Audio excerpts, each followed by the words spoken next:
Assalamualaikum warahmatullahi wabarakatuh. Halo anak-anak, hari ini kita akan belajar tentang ekosistem. Tema 5, subtema 1. Tujuan pembelajaran kita hari ini mengamati komponen biotik dan abiotik, menjelaskan komponen pembentuk ekosistem, menggolongkan hewan berdasarkan makanannya, yang terakhir mengamati dan menjelaskan siklus hidup hewan. Komponen utama penyusun ekosistem. Komponen utama penyusun ekosistem ada dua, yaitu komponen abiotik dan komponen biotik. Komponen abiotik merupakan komponen ekosistem yang terdiri atas benda-benda mati di ekosistem. Misalnya air, tanah, udara, cahaya, suhu, batu, dan lain sebagainya. Sedangkan komponen biotik yaitu komponen ekosistem yang terdiri atas benda-benda hidup di ekosistem. Misalnya tumbuhan, hewan, dan manusia. Berbagai komponen biotik ini kemudian akan membentuk rantai makanan serta jaring-jaring makanan di dalam ekosistem. Nah, kedua komponen ini akan berinteraksi sehingga akan memunculkan hubungan timbal balik antara makhluk hidup dengan lingkungannya. Komponen biotik ini memiliki peranan yang khusus. Yang pertama, sebagai produsen. Terdiri atas tumbuh-tumbuhan yang memiliki klorofil dan memiliki kemampuan untuk melakukan fotosintesis. Misalnya, pada ekosistem sawah, produsennya dapat berupa tanaman padi, tanaman kacang, dan lain sebagainya. Sedangkan pada ekosistem sungai atau danau, produsennya dapat berupa fitoplankton seperti euglena dan lain sebagainya. Yang kedua, sebagai konsumen. Terdiri atas hewan yang akan memakan produsen atau memakan hewan lainnya. Konsumen ini dapat berupa herbivora, karnivora, atau omnivora. Yang ketiga sebagai detritivor atau pemakan sampah makhluk hidup yang telah mati. Contohnya yaitu cacing tanah, rayap, kluing, tripang, dan lain sebagainya. Yang terakhir, dekomposer atau pengurai yang bertugas menguraikan zat organik kompleks menjadi zat anorganik yang sederhana. Contohnya jamur dan bakteri. Anak-anak, di samping tersedia gambar komponen biotik penyusun ekosistem. Cahaya matahari dibutuhkan produsen untuk melakukan fotosintesis. Tumbuhan yang dapat melakukan fotosintesis adalah tumbuhan yang berklorofil. Nah, tumbuhan yang berklorofil ini tadi kemudian akan dimakan oleh konsumen tingkat 1 yaitu herbivora. Herbivora merupakan hewan pemakan tumbuhan. Konsumen tingkat 1 kemudian akan dimakan konsumen tingkat 2. Konsumen tingkat 2 ini karnivora kecil. Konsumen tingkat 2 kemudian akan dimakan oleh konsumen tingkat 3. Konsumen tingkat 3 merupakan karnivora besar. Setelah sampai di konsumen tingkat 3, nanti konsumen tingkat 3 akan mati. Dan ketika mati akan diuraikan oleh detritivor. Kemudian hasil dari penguraian sisa organisme ini atau detritus akan diserap kembali oleh produsen atau tumbuh-tumbuhan untuk tumbuh dan berkembang. Komponen abiotik penyusun ekosistem. Komponen abiotik merupakan komponen benda tak hidup yang mendukung atau mempengaruhi makhluk hidup dalam suatu ekosistem untuk melaksanakan seluruh aktivitas hidupnya. Nah, anak-anak, komponen abiotik itu ada 5. Yang pertama air, cahaya matahari, udara, tanah, dan yang terakhir kelembapan dan suhu. Mari kita bahas satu persatu. Nah, komponen abiotik yang pertama yaitu air.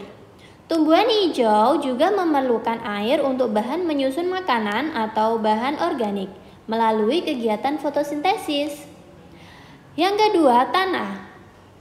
Tumbuhan dapat hidup dengan baik dan menghasilkan bahan makanan apabila dalam tanah tersedia cukup zat-zat tersebut.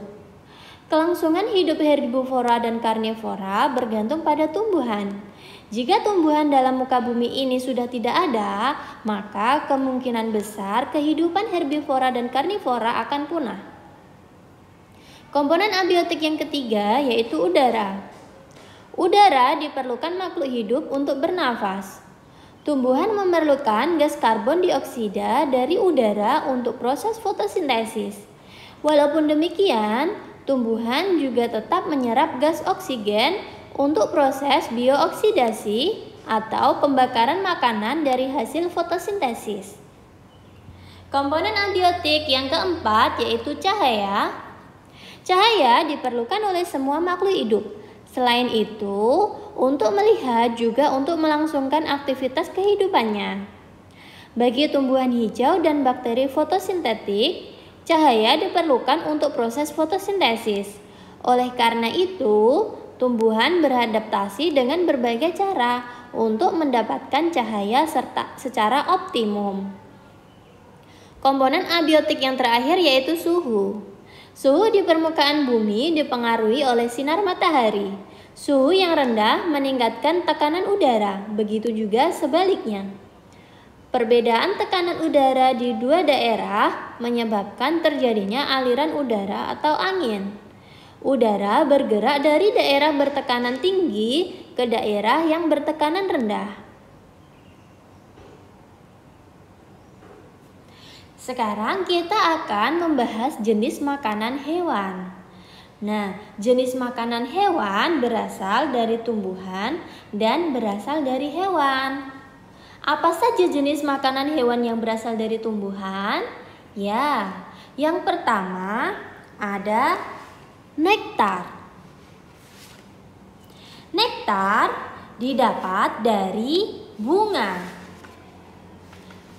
Yang kedua, daun.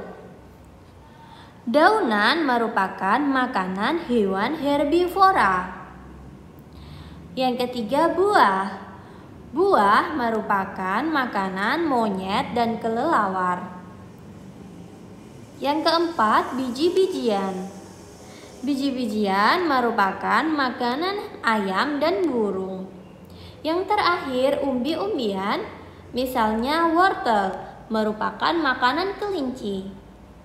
Nah, makanan yang berasal dari hewan yaitu daging dan ikan. Selanjutnya, jenis-jenis ekosistem itu ada dua. Nah, yang pertama yaitu ekosistem alami. Apa itu ekosistem alami? Ya, ekosistem yang terbentuk secara alami tanpa adanya campur tangan manusia. Yang kedua, ekosistem buatan, yaitu ekosistem yang memang sengaja dibuat oleh manusia.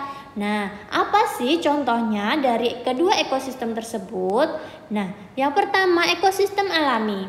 Ekosistem alami dibagi menjadi dua, yaitu ekosistem darat dan ekosistem air. Ekosistem darat contohnya hutan tropis, gurun, taiga, dan tundra. Sedangkan ekosistem air contohnya danau, sungai, rawa-rawa, lautan, dan estuari. Kemudian ekosistem buatan. Contoh dari ekosistem buatan yaitu kolam, akuarium, kebun, dan sawah. Nah, penggolongan hewan berdasarkan jenis makanannya. Hewan dibagi menjadi 3 macam. Yang pertama herbivora, yaitu hewan pemakan tumbuhan. Bentuk gigi herbivora yaitu gigi geraham yang lebar dan bergigi untuk menggigit sejumlah rumput dan berguna untuk mengunyah dan menggiling makanan. Selain itu juga memiliki gigi seri dan beberapa hewan mempunyai gigi taring yang berguna untuk mengoyak atau memotong makanan. Nah, struktur giginya dapat anak-anak amati pada gambar yang telah disediakan.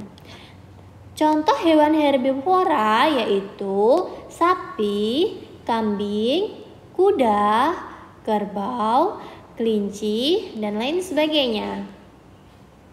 Selanjutnya, karnivora. Karnivora merupakan hewan pemakan daging. Bentuk gigi karnivora yaitu gigi geraham dengan bentuk permukaan yang berlekuk-lekuk tajam. Hewan karnivora memiliki gigi geraham khusus untuk mengunyah daging dengan sisi rahang ujung gigi saling bertemu dengan pisau gunting. Fungsi gigi geraham adalah untuk mengerat dan menghancurkan makanan. Sementara gigi serinya kecil-kecil dan tajam. Sementara gigi taringnya panjang, besar, dan runcing. Nah, untuk struktur giginya anak-anak dapat amati gambar yang telah disediakan ya. Contoh hewan karnivora yaitu harimau, burung elang, komodo, dan lain sebagainya. Dan yang terakhir yaitu omnivora. Omnivora merupakan hewan pemakan segalanya. Maksudnya, hewan tersebut memakan daging dan tumbuhan. Bentuk gigi omnivora yaitu bentuk gigi gabungan dari jenis gigi hewan herbivora dan karnivora. Gigi geraham omnivora berguna untuk melumatkan makanan, gigi serinya untuk memotong, dan gigi taringnya untuk mengerat makanan. Nah, gambarnya seperti pada gambar ya. Contoh hewan omnivora yaitu musang, ayam, itik, babi, burung jalak, dan kutilang.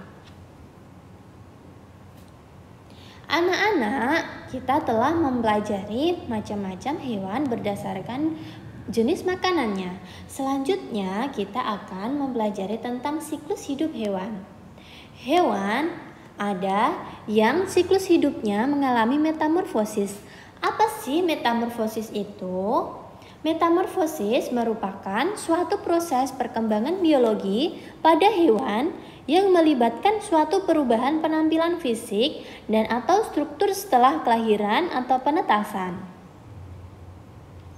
Jenis-jenis metamorfosis itu ada dua, yaitu metamorfosis sempurna dan metamorfosis tidak sempurna. Nah, metamorfosis sempurna atau holometabola yaitu bentuk hewan yang baru menetas berbeda dengan induknya. Tetapi kalau metamorfosis tidak sempurna atau biasa disebut dengan hemimetabola, bentuk hewan yang baru menetas mirip dengan induknya. Nah, contoh-contoh metamorfosis adalah sebagai berikut. Metamorfosis sempurna contohnya adalah kupu-kupu dan katak. Metamorfosis tidak sempurna contohnya adalah belalang dan capung. Nah, siklus hidup tanpa metamorfosis. Nah, hewan ada yang mengalami metamorfosis, tetapi ada yang tidak mengalami metamorfosis. Siklus hewan tanpa metamorfosis adalah hewan-hewan yang termasuk golongan mamalia, reptil, burung, dan ikan. Tidak mengalami metamorfosis selama daur hidupnya. Nah, contohnya adalah yang pertama ada ayam. Yang kedua adalah kucing. Ayam berkembang biak dengan bertelur. Kemudian dari telur tadi akan menetas menjadi anak ayam. Kemudian akan tumbuh dewasa dan menjadi ayam dewasa. Selanjutnya kucing. Kucing berkembang biak dengan melahirkan. Kucing juga termasuk hewan mamalia ya, karena berkembang biaknya dengan cara melahirkan. Nah, kucing dewasa akan melahirkan anak kucing. Kemudian anak kucing akan tumbuh menjadi kucing muda. Kucing muda nanti tumbuh menjadi kucing dewasa dan akan berkembang biak dengan melahirkan anak kucing kembali. Anak-anak, demikian yang dapat Ibu sampaikan. Semoga bermanfaat. Terima kasih. Wassalamualaikum warahmatullahi wabarakatuh.